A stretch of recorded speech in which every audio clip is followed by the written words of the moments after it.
안녕하십니까? 한국채권관리연구소 정현호 박사입니다. 오늘은 중소기업 생존을 위협하는 부실채권에 대해 이야기하려 합니다. 우리 경제의 허리인 중소기업들, 기술력과 아이디어가 있어도 단 하나의 문제 때문에 위기에 빠지곤 합니다. 바로 부실채권 문제입니다. 오늘은 이 부실채권이 어떻게 건실한 중소기업을 무너뜨리는지 그 실제 사례와 해결책을 전문가의 시각에서 짚어보겠습니다. 연쇄도산의 시작, 매출채권 부실. 부실채권의 가장 흔한 형태는 매출채권 부실입니다.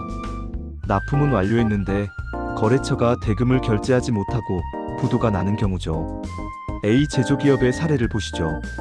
이 기업은 전체 매출의 30%를 차지하는 핵심 거래처 B사에 대규모 납품을 했습니다. 그런데 B사가 갑자기 경영 악화로 법정 관리에 들어가면서 어사는 수억 원에 달하는 미수금을 받지 못하게 되었습니다. 이 미수금은 어사의 운영 자금으로 쓰여야 할 돈이었습니다. 자금줄이 막히자 어사는 원자재 대금과 직원들의 임금을 제때 지급하지 못했고 결국 신용도가 급격히 하락해 은행 대출 상환 압박까지 받게 되었습니다. 결국 건실했던 어기업은 거래처 하나의 부실 때문에 연쇄적인 유동성 위기에 빠지는 결과를 초래했습니다. 법적 대응 지연으로 인한 기회 상실. 부실채권 문제는 시간과의 싸움입니다. 법적 대응을 미루면 그만큼 회수 가능성은 줄어들죠. CIT 솔루션 기업의 사례입니다. C사는 프로젝트를 완료했음에도 고객사 D사가 6개월 넘게 대금 지급을 미뤘습니다. C사 대표님은 그래도 거래관계가 있으니 라며 소송이나 지급명령 같은 법적 조치를 미뤘습니다. 이런 상황에서 D사는 재산을 다른 회사 명의로 빼돌리기 시작했습니다. C사 대표가 뒤늦게 소송을 통해 승소했지만 막상 강제 집행을 하려 보니 채무자 D사 명의의 재산이 남아있지 않았습니다.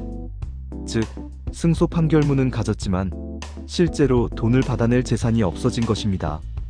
이처럼 감정적인 대응이나 막연한 기대로 법적 조치를 지연하면 채무자가 재산을 은닉할 기회만 주게 되어 소중한 채권을 완전히 잃게 됩니다. 부실채권 해결의 핵심 전략. 그렇다면 중소기업은 어떻게 이 위기를 극복해야 할까요? 전문가의 조언은 명확합니다. 첫째, 채권 발생 초기부터 법적 조치를 고려해야 합니다.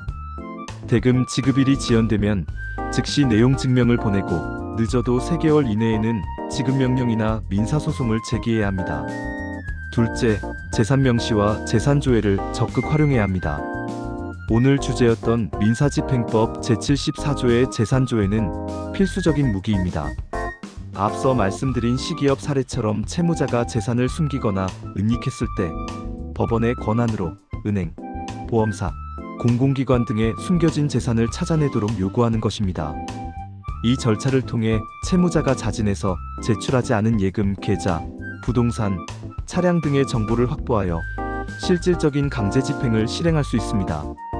재산 목록이 부족할 때 제74조 제1항, 제2호 주저하지 말고 이 강력한 제도를 신청해야 합니다.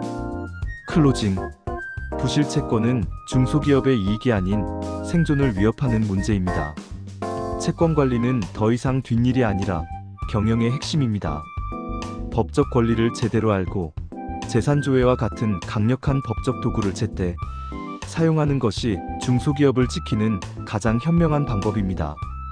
궁금한 점이 있다면 언제든지 저희 한국채권관리연구소로 문의해 주십시오. 감사합니다.